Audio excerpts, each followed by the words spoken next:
haba-haba hikmah geyomita ilmu mulai daripada ayunan sampai liang lahat. Nyan kon hadis Nabi, tetapi nyan bahasa hikmah dari para ulama. Mita ilmu mulai daripada ayunan.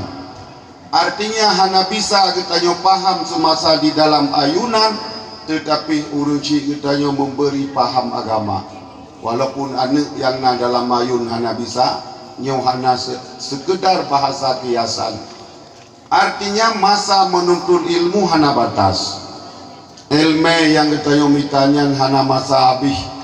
Katuha ni saja urayah tua-tua lo murung mentong bud, mentong semua bud. Ya, maka pu yang na katanya di dalam desa, di dalam kampung, bekna yang jit keputuh dan masa katanya untuk minta ilmu.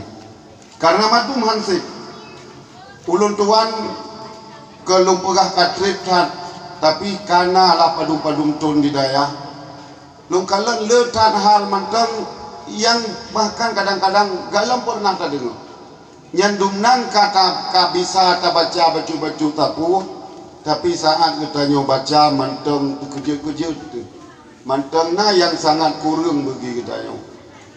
Ya, maka setiap katanya mencari ilmu, man salaka tariqan yatlubu fihal ilma, sahalallahu tariqan ilal jannah, pegali Nabi.